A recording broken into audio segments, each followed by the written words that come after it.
Hebreus e Tiago. Jesus, autor e consumador da fé. Este é o tema da nova revista da Escola Dominical. Um roteiro de estudos do culto da família com escola dominical que vai abençoar a sua vida. Hebreus e Tiago. Currículo completo com revista de jovens e adultos, adolescentes, infantil e roteiro para células missionárias. Disponível também no aplicativo com revista digital e audiobook. Adquira já a sua no Shopping do Centenário, no Templo Central da Assembleia de Deus em Belém ou no site educaçãocristãcontinuada.com.br. Lendo e explicando a Bíblia Sagrada, todo dia 17 horas.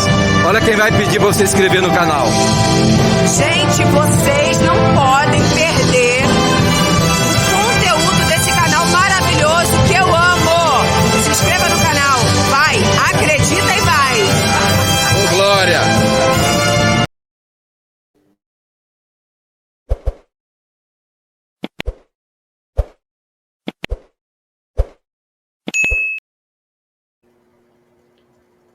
Olá, meus amados, paz seja convosco, graças a Deus que nos dá a vitória por nosso Senhor e Salvador Jesus Cristo.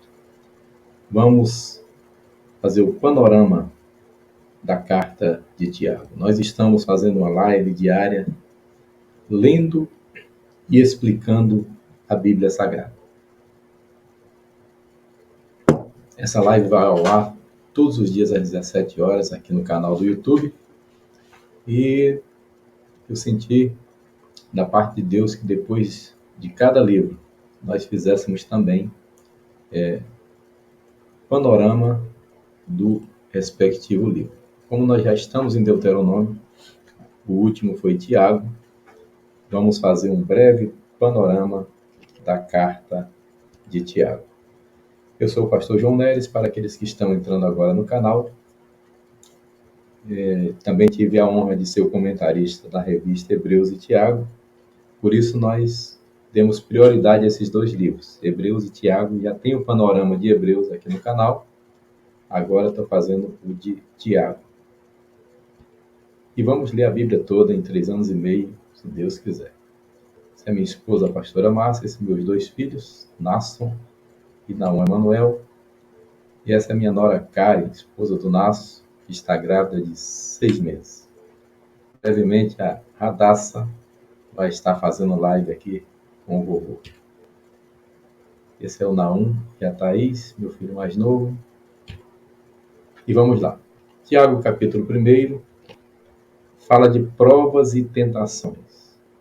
Primeiramente, no versículo 2, Tiago, que convém lembrar que ele se apresenta humildemente como servo de Deus e do Senhor Jesus Cristo.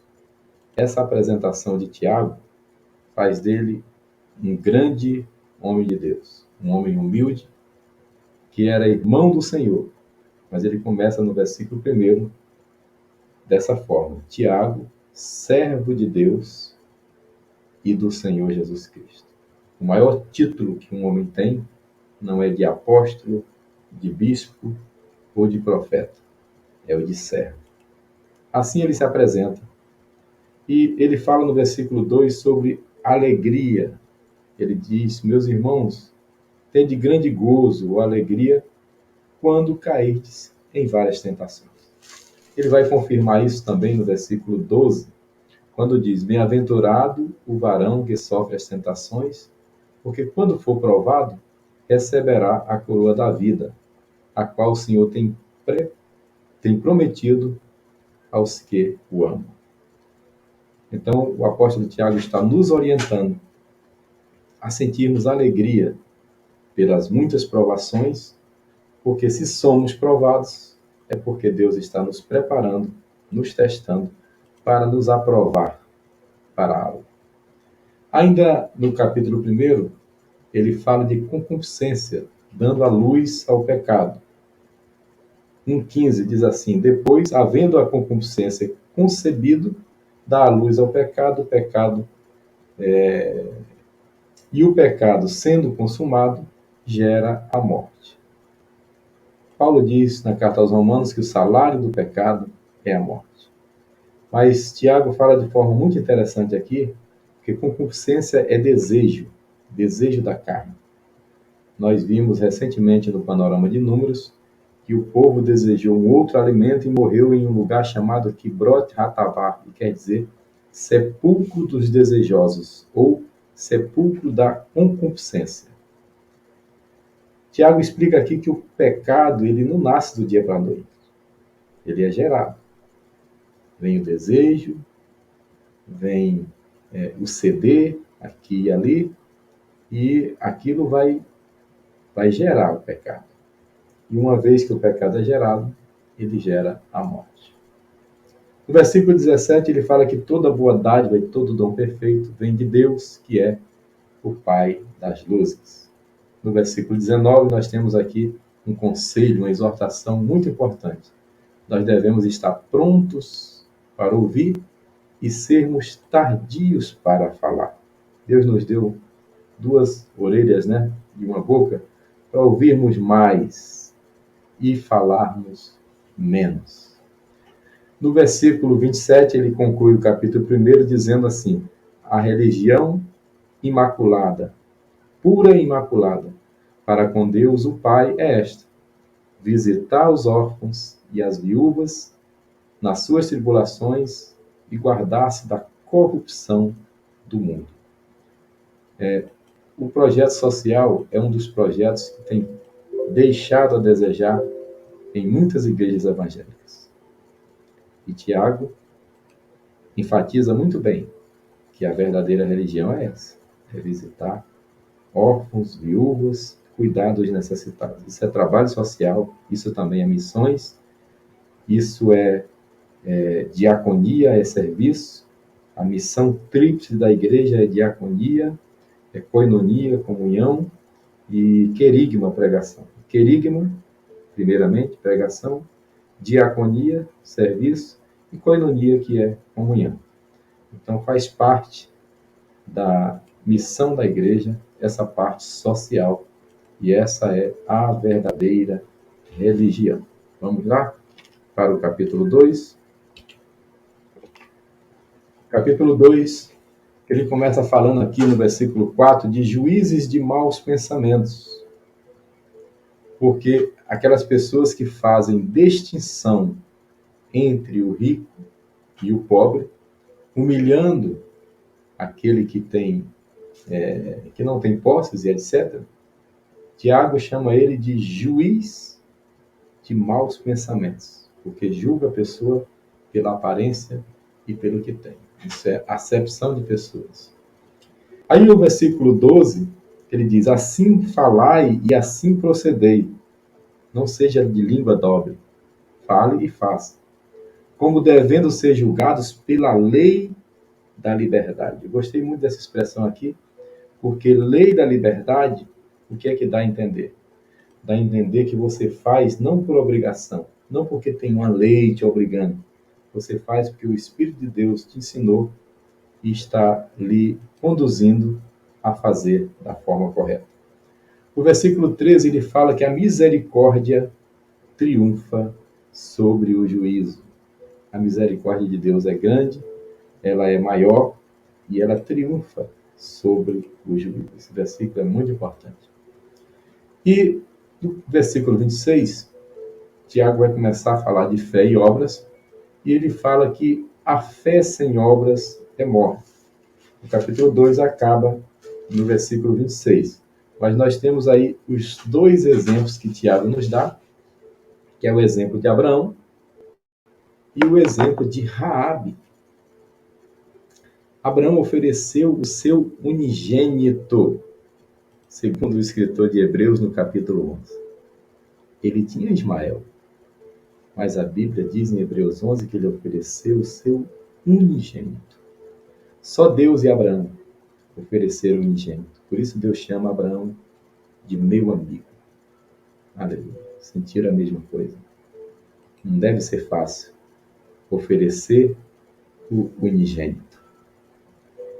E ele diz aqui, está falando de fé e obras, mostrando que A fé sem obras é morta.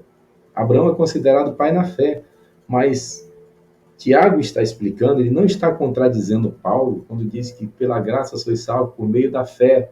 Isso não vem de vós, é dom de Deus.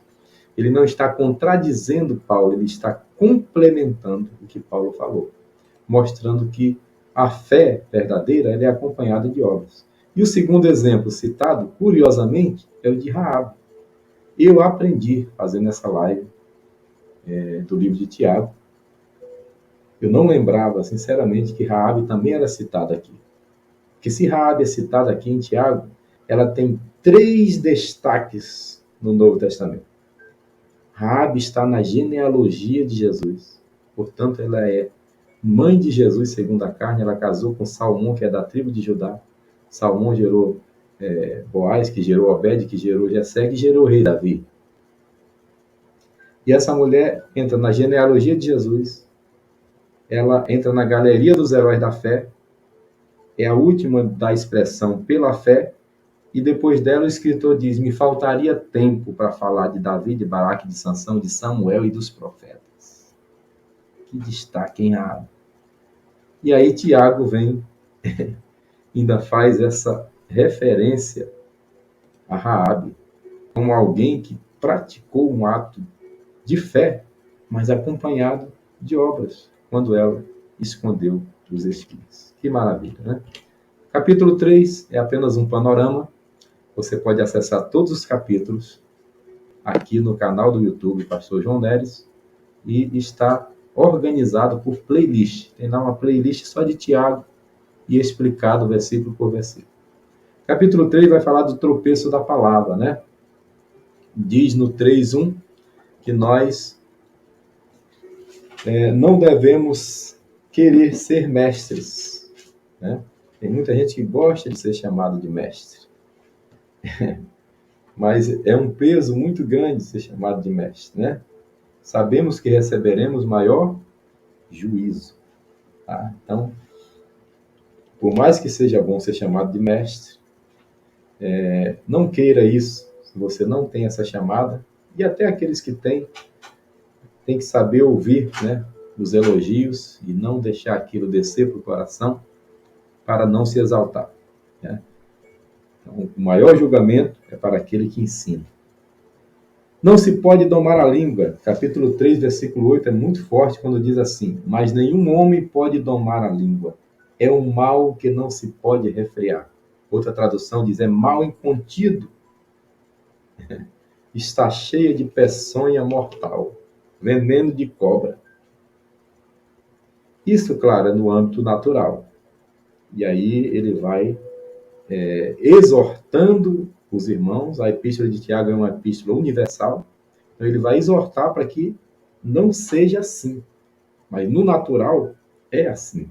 A língua incendeia um bosque, né? Como uma fagulha que incendeia um bosque, a língua incendeia uma família, incendeia uma igreja e pode causar grandes danos, né? As árvores e as fontes, o versículo 3:12 diz, meus irmãos, pode a figueira produzir azeitonas ou a videira figos? Assim também pode uma fonte da água salgada e doce. Tá?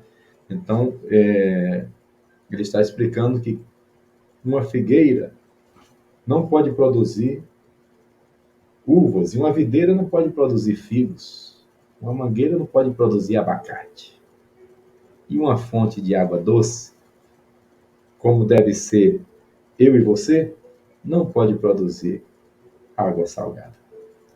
Versículo 17, para encerrar o capítulo 3, ele fala da sabedoria que vem do alto. Versículo 17 diz que essa sabedoria que vem do alto é, primeiramente, pura, depois pacífica, moderada, tratável, cheia de misericórdia, de bons frutos, sem parcialidade e sem hipocrisia. Sem hipocrisia, sem máscara, falando a verdade. Muito bom esse capítulo 3 de Tiago. Vamos ao capítulo 4, que fala de resistir às paixões. E ele começa dizendo Por que as guerras? Por que os combates entre os membros que guerreiam dentro de vós e dentro do corpo que é a igreja? Por causa da carnalidade, por causa dos desejos, né, que nós temos, por causa da cobiça, e por conta disso, as guerras, as disputas. Deus mandou nós levarmos as cargas uns dos outros. Tem crente que quer levar os cargos, né? E aí dá problema, né? Dá problema. Outra coisa, a igreja, quando não faz missões, ela começa a inchar. Porque a igreja estava indo muito bem, mas quando chegou no capítulo 6 de Atos, diz assim: crescendo o número dos irmãos, houve uma contenda. Sabe por quê? Porque a igreja, quando cresce e não sai para missões, começa alguém a disputar as posições, os cargos e não as cargas, e aí começa a dar problema. E aí foi nessa circunstância que nasceu o corpo diaconal, para que não tivesse problema de acúmulo de atividade dos apóstolos, né? E nem desvio de função, porque o apóstolo agora se dedicaria somente à palavra e à oração.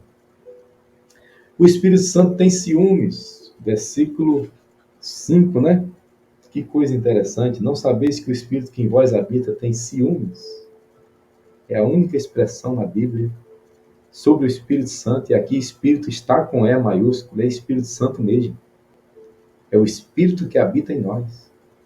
E esse ciúme aqui não é um ciúme doentio, é um ciúme de zelo, de proteção. O Espírito Santo está dizendo: você é meu, você não pode andar em qualquer lugar, você não pode se misturar com qualquer pessoa, você não pode se corromper, você não pode falar mal dos outros, você não pode tratar diferente o rico do pobre, porque o Espírito que habita em ti, ele tem ciúmes. Versículo 7, eu botei aí, colocando o diabo para correr, porque o versículo 7, ele dá um conselho, olha: sujeitai-vos a Deus. Sujeitai-vos, pois, a Deus. Resisti ao diabo e ele fugirá de vós.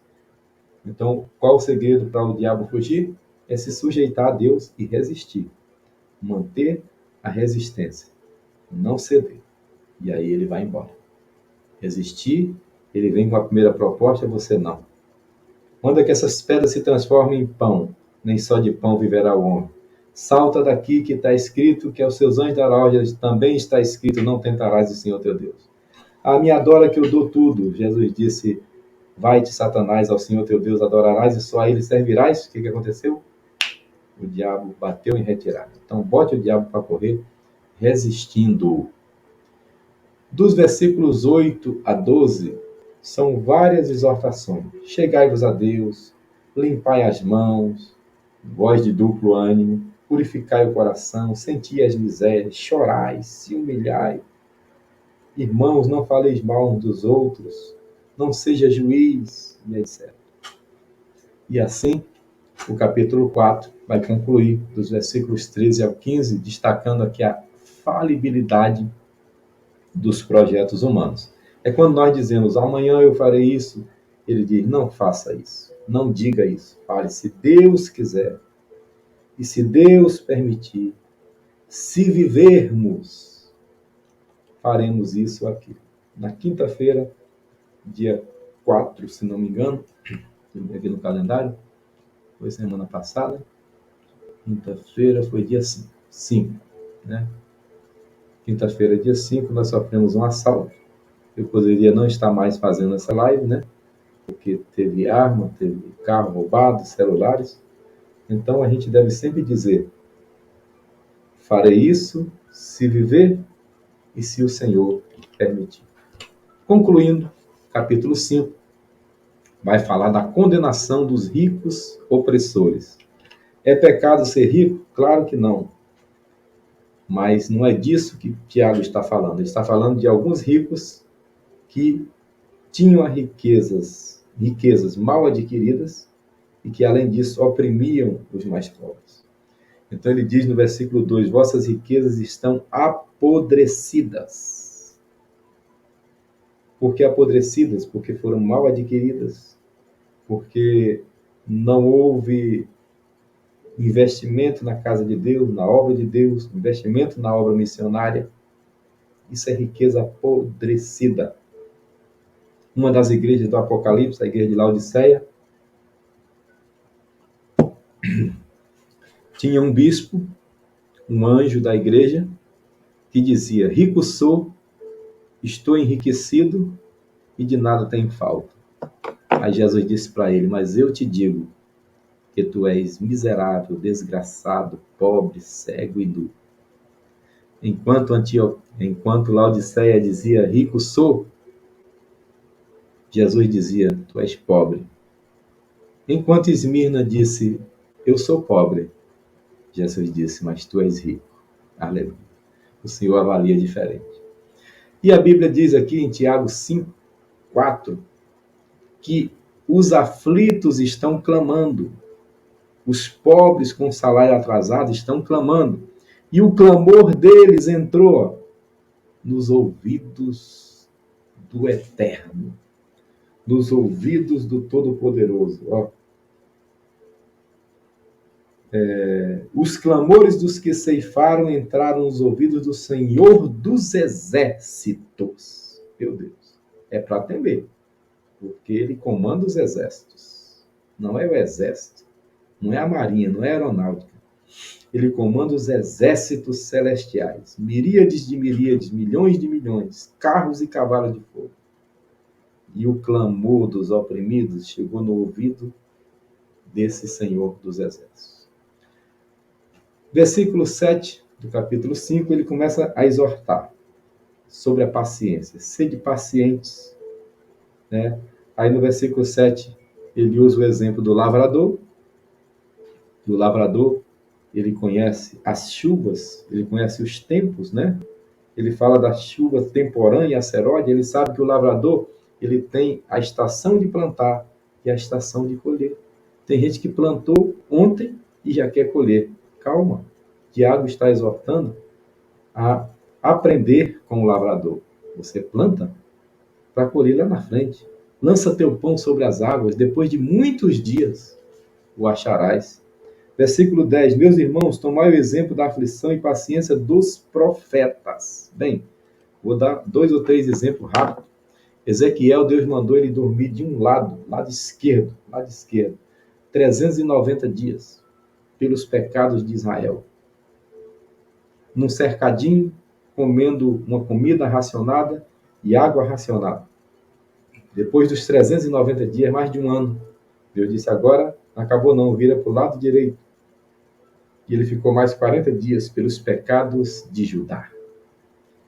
Aí Ezequiel estava muito feliz, com uma esposa muito bonita. Deus disse: vou tirar o desejo dos teus olhos. Falei ao povo de manhã e de tarde enterrei minha mulher.